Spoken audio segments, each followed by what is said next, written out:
नमस्कार दोस्तों, ज्योग्राफी और वर्ल्ड चैनल में आप सभी का स्वागत है। पीजीटी टीजीटी एग्ज़ाम के लिए भूगोल विषय के लिए जनवरी में जो एग्ज़ाम होने वाला है उसके लिए प्रैक्टिस सेट हम लोग सॉल्व करेंगे।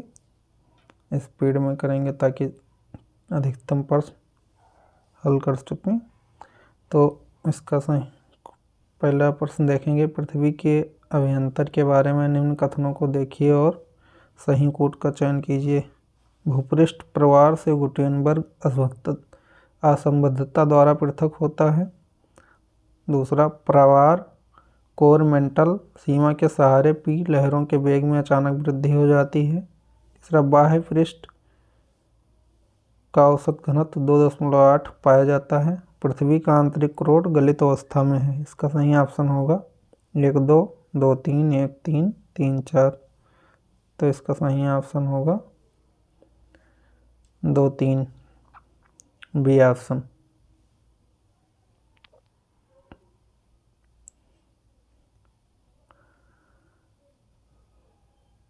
प्रवार कोर सीमा के सहारे पी लहरों के वेग में अचानक वृद्धि हो जाती है। तीसरा है, बाह्य पृष्ठ का औसत घनत्व 2.8 पाया जाता है। आंतरिक क्रोड ठोस अवस्था में है और भूपृष्ठ प्रवार के यह स्पंदकता नहीं है। अगला देखेंगे, सोयस ने पृथ्वी को कितनी परतों में विभाजित किया है। तो इसका सही ऑप्शन होगा बी 3। अगला सूची फर्स्ट सूची सेकंड में देखेंगे। वायव्रास परिकल्पना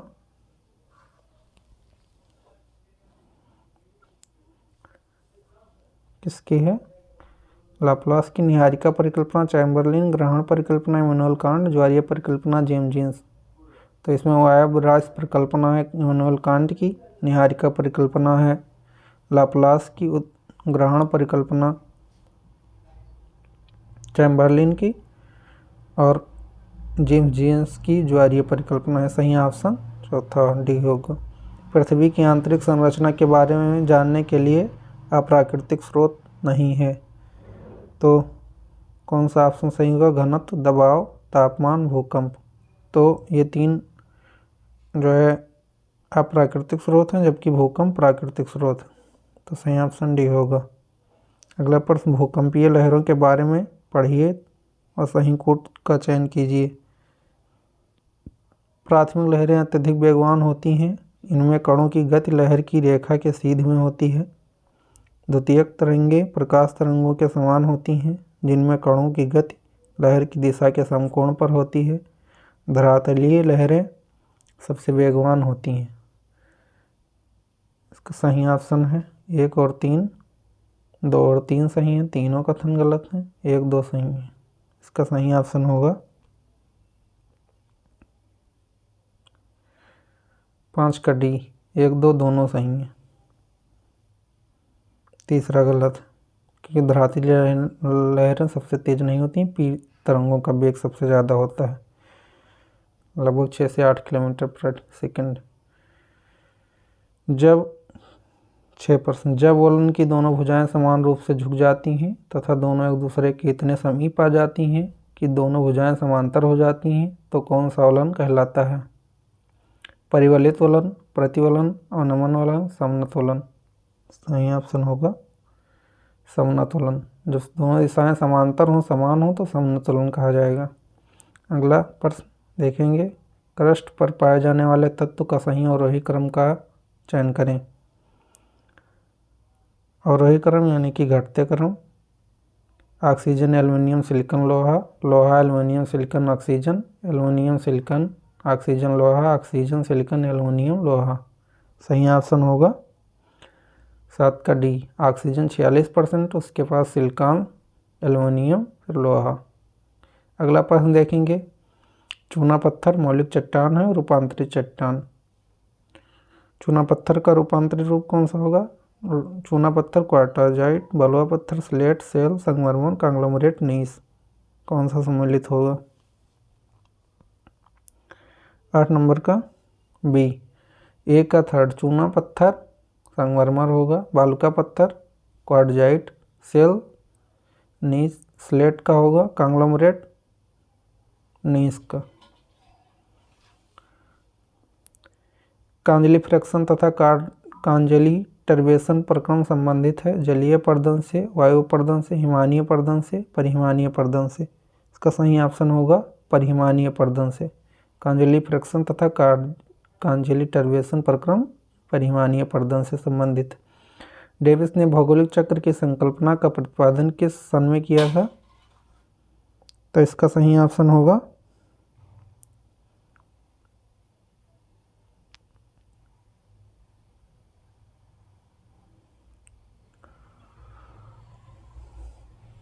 10 नंबर का डी 1899 में। जियोग्राफिकल साइकिल शब्द दिया था। ज्वालामुखी दिए हैं, क्षेत्र दिए हैं, तो कौन किससे संबंधित है? लांगिला एवं बगाना इंडोनेशिया, यासुर तान्ना द्वीप वनुआतु, मौना लोआ पपुआ न्यू गिनी, दुकानो हवाई द्वीप। कौन सा संबंधित है किससे?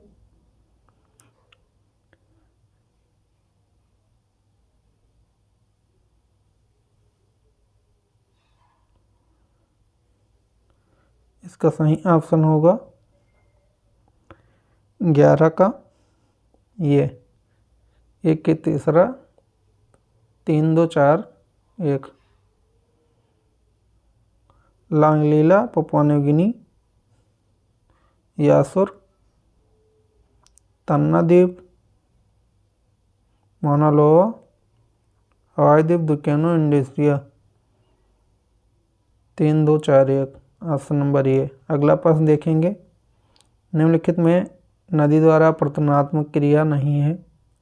जलप्रपात, कोस्टा, गार्ज एवं कैनियन, डेल्टा। इसका सही उत्तर होगा डी डेल्टा। निक्षेपणात्मक स्थल रूप है। सागरीय जल के निक्षेपणात्मक क्रिया द्वारा उत्पन्न स्थलाकृति समूह है स्टैक, लघु निवेशिका, टम्बोलो संयोजक रोधिका, स्पिट तटीय क्लिफ, पुलिन लोप रोधिका, हुक तटीय कंदरा। सही ऑप्शन होगा बी टम्बोलो संयोजक रोधिका, स्पिट। निक्षेपणात्मक क्रिया द्वारा उत्पन्न स्थलाकृति है सागरीय द्वारा, टम्बोलो संयोजक रोधिका, स्पिट। अगला प्रश्न देखेंगे। हैप्पी घाटी कहाँ स्थित है? New South Wales, Canada, Hong Kong, मिस्र। इसका सही ऑप्शन होगा सी हांगकांग में। निम्नलिखित में से कौन सी एक झील तंजानिया और युगांडा के बीच अंतर्राष्ट्रीय सीमा बनाती है? चाड, मलावी, विक्टोरिया, जैम्बेजी। इसका सही ऑप्शन होगा विक्टोरिया। सी शैतान का गोल्फ कोर्स नाम से कौन सा क्षेत्र प्रसिद्ध है? मृत सागर, मृत घाटी, महान भोरंस घाटी, उपरोक्त में से कोई नहीं। इसका सही ऑप्शन होगा मृत घाटी, डेथ वैली। निम्नलिखित में से किस भूगोलवेत्ता ने महासागर के जल के रंग और इसकी लवणता का सहसंबंध बताया? इब्न सीना, इब्न खालदून, अल मसूदी, अल मकदीसी। इसका सही ऑप्शन होगा अल मसूदी ने महासागर के जल के रंग और लवणता का सहसंबंध बताया। एंटीपोड पत्रिका समाज के निम्नलिखित लोगों में से किसकी समस्याओं को उजागर करती है? शहरी धनी लोगों को, भूगोलवेत्ताओं की, राजनेताओं की, गरीब एवं वंचित लोगों की। इसका सही ऑप्शन होगा डी गरीब एवं वंचित लोगों की। 19 नंबर प्रश्न देखेंगे। यह किसका कथन है कि भूगोल भूतल के परिवर्तनशील स्वरूप के यथार्थ, क्रमबद्ध, तर्कसंगत वर्णन एवं व्याख्या से संबंधित है? अलेक्जेंडर वान हम्बोल्ट, रिस्थोफेन, रिचर्ड हॉटसन, कार्ल रिटर। इसका सही ऑप्शन होगा रिचर्ड हॉटसन। जर्मन भूगोलवेत्ता का सही कालानुक्रम कौन सा है? पैसल, रेडजल, हैटनर, ट्राल, रेडजल, ट्राल, हैटनर, पैसल, पैसल, हैटनर, रेडजल, ट्राल, ट्राल, हैटनर, पैसल, रेडजल। सही क्रम कौन सा है जर्मन भूगोलवेत्ताओं का? इसका सही क्रम होगा पैसल, रेडजल, हैटनर, ट्राल। इसका ट्रिक है पर हट, पैसल, रेडजल, हैटनर, ट्राल। अगला प्रश्न देखेंगे। भूगोल को प्राकृतिक विज्ञान तथा मानव विज्ञान दोनों में ही स्थान देने के लिए निम्नलिखित में से किस विद्वान ने सिद्धांतों का प्रतिपादन किया था? Frederick Frederick Ratzel Isaiah Bowman, Carl Ritter, Vidal de Laplace. भूगोल को प्राकृतिक विज्ञान तथा मानव विज्ञान दोनों में ही स्थान देने के लिए निम्नलिखित में से किस विद्वान ने सिद्धांतों का प्रतिपादन किया था? तो इसका सही ऑप्शन होगा फ्रेडरिक रेडजल। अगला प्रश्न देखेंगे, किसे मिलता है क्या, कहाँ एवं कैसे? यह आधारभूत बिंदु हैं कल्याणकारी भूगोल का, मानवतावादी भूगोल का, प्रादेशिक भूगोल का, क्रमबद्ध भूगोल का। सही ऑप्शन होगा कल्याणकारी भूगोल का। वैज्ञानिक नियतवाद के प्रतिपादक हैं ई सैम्पल, जी टेलर, एच के स्पेट, ई हटिंगटन। तो इसका सही ऑप्शन होगा बी, जी टेलर। नव निश्चयवाद या वैज्ञानिक नियतवाद शब्द दिया है। निम्नलिखित जर्मन भूगोलवेत्ताओं में से किसने सामुद्रिक विज्ञान के क्षेत्र में पर्याप्त योगदान दिया? Alfred Hettner, Vidal de Laplace, Gerhard Scott, इनमें से कोई नहीं। 24 नंबर प्रश्न का उत्तर होगा जेरहार्ड स्कॉट। जियो पैसिफिक शब्द का प्रयोग किसने किया? हार्टवान, ग्रिफिथ टेलर, मैकिंडर, हटिंगटन। सही ऑप्शन होगा ग्रिफिथ टेलर। नूतन परिकल्पना के आधार पर निम्न में से किस विद्वान ने वायुमंडल को दो भागों में विभाजित किया? हेविसाइड, नेपियर सा, मार्शल निकोलेट, केनली। किसने वायुमंडल को दो भागों में विभाजित किया? सबमंडल विषममंडल में। ऑप्शन इसका सही होगा मार्शल निकोलेट ने सबमंडल और विषममंडल में विभाजित किया। निम्नलिखित में से कौन वायुमंडल की परतों का सही अनुक्रम है? क्षौमंडल, समतापमंडल, मध्यमंडल, तापमंडल। क्षौमंडल, मध्यमंडल, समतापमंडल, तापमंडल, तापमंडल, समतापमंडल, मध्यमंडल, क्षौमंडल। क्षौमंडल, मध्यमंडल, तापमंडल, समतापमंडल। सही ऑप्शन होगा इसका 27 का ये, क्षौमंडल, समतापमंडल, मध्यमंडल, उसके बाद तापमंडल।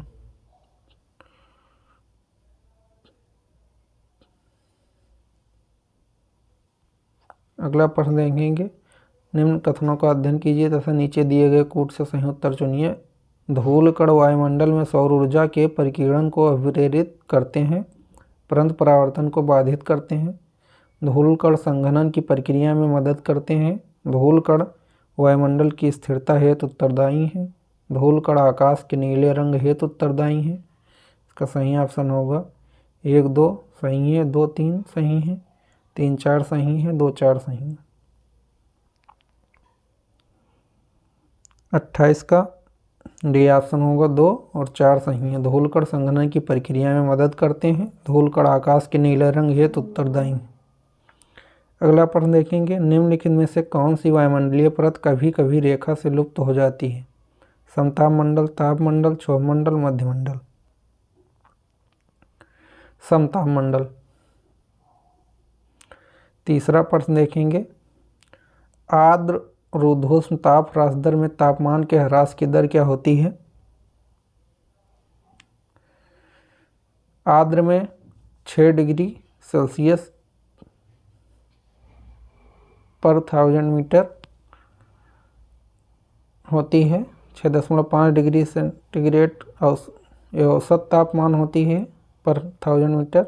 10 डिग्री होती है शुष्क और 12 डिग्री कोई नहीं। इसका सही ऑप्शन होगा 6 डिग्री सेल्सियस पर 1000, बी ऑप्शन सही होगा। अगला, मौसम के सभी तत्व मेघ, वर्षा, आंधी, तूफान तथा पवन आदि किसके द्वारा नियंत्रित होते हैं? वायु तापमान, घनत्व, वायुदाब, आर्द्रता। इसका सही ऑप्शन होगा सी, वायुदाब द्वारा। किसी भी स्थान विशेष के औसत तापमान तथा उस स्थान के अक्षांश के औसत तापमान के अंतर को क्या कहते हैं? किसी भी स्थान विशेष के औसत तापमान तथा उस स्थान के अक्षांश के औसत तापमान के अंतर को क्या कहते हैं? समान ताप दर, वास्तविक ताप दर, तापीय विसंगति, तापीय परिवर्तिता। इसका सही ऑप्शन होगा 32 का सी, तापीय विसंगति कहते हैं। एक्चुअल में तापमान कितना है और अक्षांशीय औसत तापमान कितना होना चाहिए, इसके डिफरेंस को तापीय विसंगति कहते हैं। आयन मंडल के बारे में क्या सत्य नहीं है? ये रेडियो तरंगों को परावर्तित करता है। यहाँ गैसें आयनिक रूप में होती हैं। ये वातावरण की ठंडी परत है। ये मध्यमंडल और तापमंडल के मध्य अध्यारोपित होता है। इसका सही ऑप्शन होगा 33 का सी। ये वातावरण की ठंडी परत है।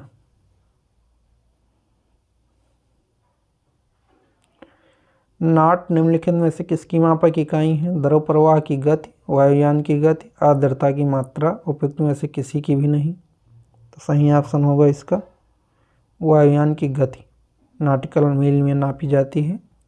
ध्रुवीय वाताग्र सिद्धांत किसके द्वारा प्रतिपादित किया गया है? बीबर्कनीज, फिट्जरॉय, लैम्फर्ट, सा।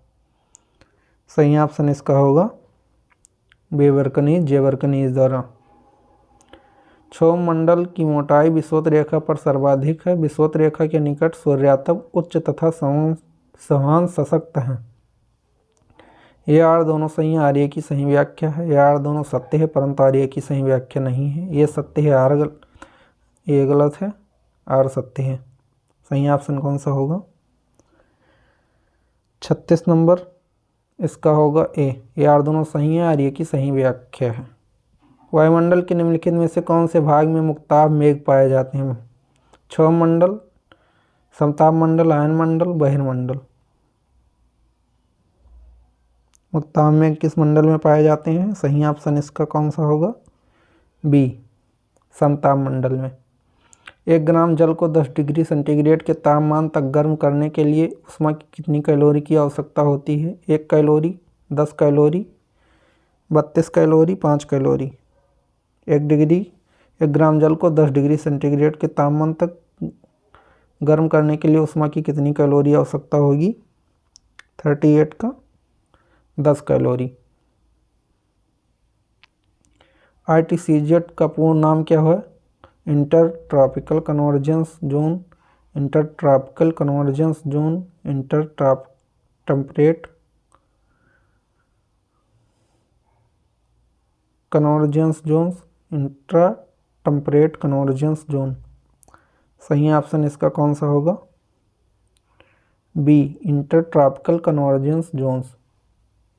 निम्नलिखित में से कौन सा अक्षांश कर्क प्रशांत मंडल कहलाता है? 66 हाफ डिग्री, 66 हाफ नॉर्थ,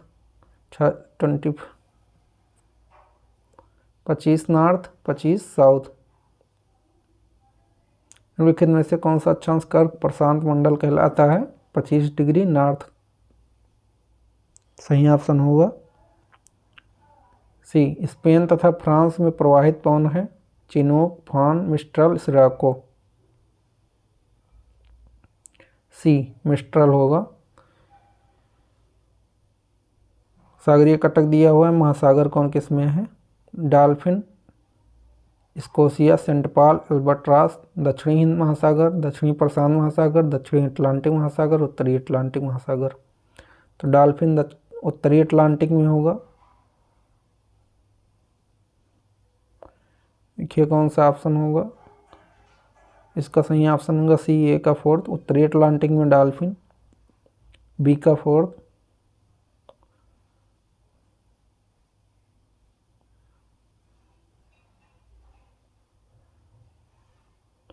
ए का 4th, बी का 3rd।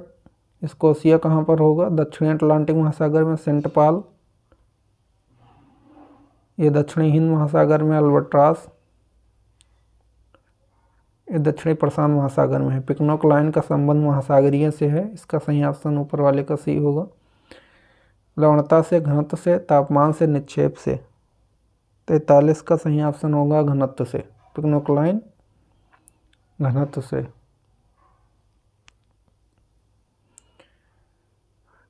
हेलोक्लाइन लवणता से होता है। निम्नलिखित ऊर्जाओं में चूना प्रधान कौन सा है? टेरोपॉड, रेडोलोरियन, डाइटम, ग्लोबिजोरिना। सही ऑप्शन होगा 1st, 2nd, 3rd, 2nd, 3rd, सभी 4, 1st, 4th। 44 का सही ऑप्शन होगा डी, 1st और 4th। टेरोपॉड और ग्लोबिजोरिना चूना प्रधान है। रेडोलोरियन और डाइटम सिलिका प्रधान है। प्रवाल भित्ति के निर्माण में तो सही ऑप्शन डी होगा। प्रवाल भित्ति के निर्माण में संबंधित अवतरण सिद्धांत किसने प्रतिपादित किया? मरे, सॉम्पेयर, डार्विन, आगासीज। तो इसका सही ऑप्शन होगा 45 का डी, डार्विन। समतल शीर्ष की अंतःसागरीय पहाड़ियों को क्या कहते हैं? मध्य सागरीय कटक, अंतःसागरीय कैनियन, एटाल, गोयाट। इसका सही ऑप्शन डी होगा, गोयाट। निम्नलिखित में से कौन सा द्वीप अपने लवणपटल संसाधनों के लिए जाना जाता है? Isle of Man, Saint Martin द्वीप, नॉरफॉक द्वीप, परासल द्वीप। इसका सही ऑप्शन होगा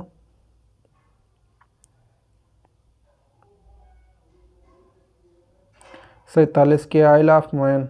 रॉस आइस शेल्फ किसका भाग है? दक्षिणी ध्रुव प्रदेश, ग्रीनलैंड, आइसलैंड, काक आइसलैंड।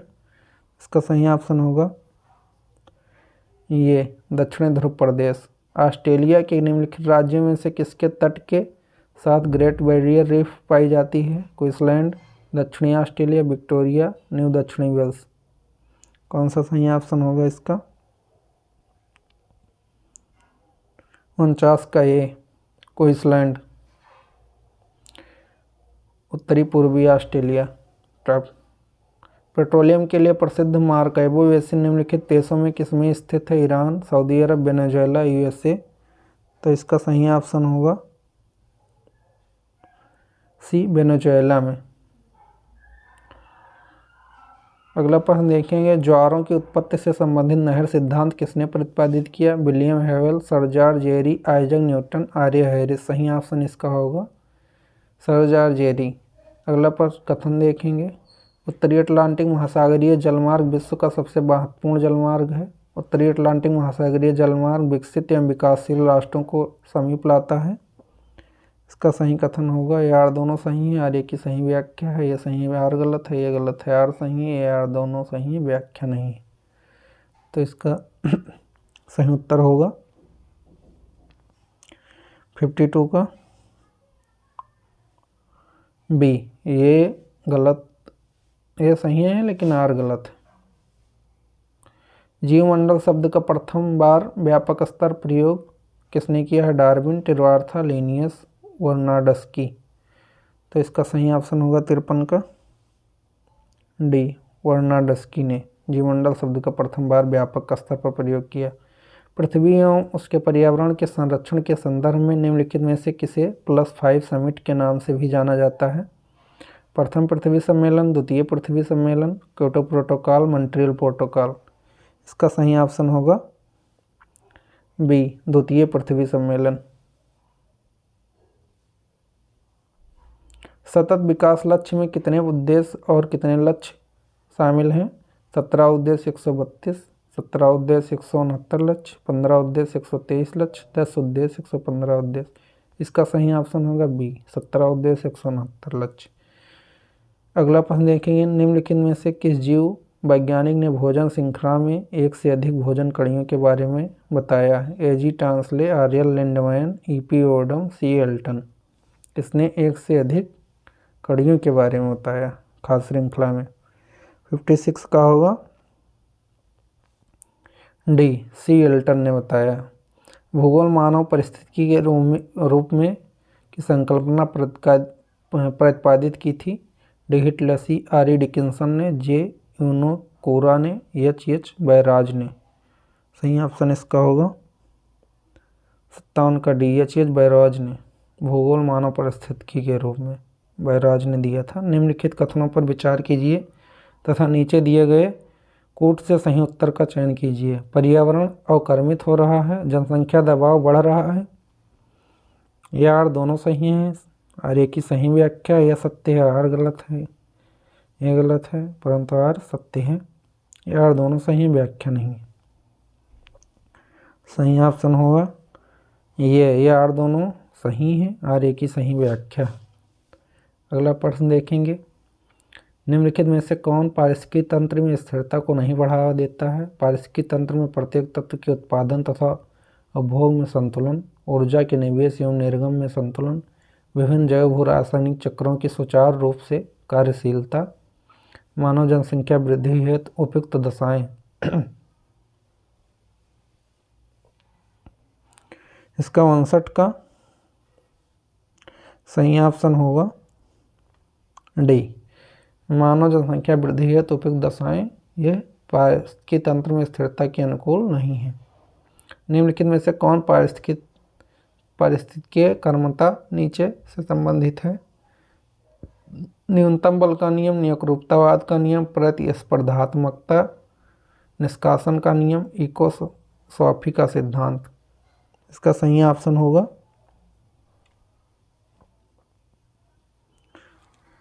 60 का सी, प्रतिस्पर्धात्मकता निष्कासन का नियम। समपारिस्थितिकी के बारे में कौन सा कथन सही है? यह व्यक्तिगत जातियों का उनके वातावरण से संबंधों में अध्ययन है। ये जीव समुदाय के जटिल अंतर्संबंध का अध्ययन है। ये अनिवार्यता आवास पारिस्थितिकी है। ये मुख्यतः सामाजिक पारिस्थितिकी है। इसका सही ऑप्शन होगा 60 का बी, यह जीव समुदाय के जटिल अंतर्संबंध का अध्ययन है। निम्नलिखित जीवों में से किस एक में सर्वाधिक स्पीशीज विविधता पाई जाती है? शीतोष्ण वन, उष्णकटिबंधीय वर्षा वन, शीतोष्ण पर्णपाती वन, शीतोष्ण घास स्थल। इसका सही ऑप्शन होगा बी, उष्णकटिबंधीय वर्षा वन। निम्नलिखित नदियों में से किस अधिक प्रदूषण भार के कारण जैविक मरुस्थल कहा जाता है? दामोदर, घाघरा, पेरियार, यमुना। इसका सही ऑप्शन होगा ये दामोदर को। कालाहारी मरुस्थल अवस्थित है अंगोला, बोत्सवाना में, जाम्बिया में, जायरे में। सही ऑप्शन होगा बोत्सवाना में। लियोपोल्ड मैट्रिक्स का उपयोग किया जाता है प्रदूषण स्तर के निर्धारण के लिए, जैव विविधता के स्तर के निर्धारण के लिए, पर्यावरण प्रभाव आकलन के लिए, टॉर्नेडो के परिमाण के निर्धारण के लिए। इसका सही ऑप्शन होगा पर्यावरण प्रभाव आकलन के लिए। निम्न में से कौन एक जल प्रदूषण से संबंधित नहीं है? यूट्रिफिकेशन, नाइट्रिफिकेशन, जैव ऑक्सीजन मांग, तेल चित्रण। तो इसका सही ऑप्शन होगा 66 का बी, नाइट्रिफिकेशन नहीं है, बाकी यूट्रिफिकेशन, जैव ऑक्सीजन मांग, तेल चित्रण ये सभी संबंधित है। विश्व जैव विविधता में भारत के योगदान की प्रतिशतता है 2%, 4%, 6%, 8%। इसका सही ऑप्शन होगा डी, 8% जैव विविधता पाई जाती है भारत के, मतलब विश्व जैव विविधता में भारत का योगदान 8% है। थैंक यू, मिलेंगे अगले वीडियो में फिर से जो बचे हुए प्रश्न हैं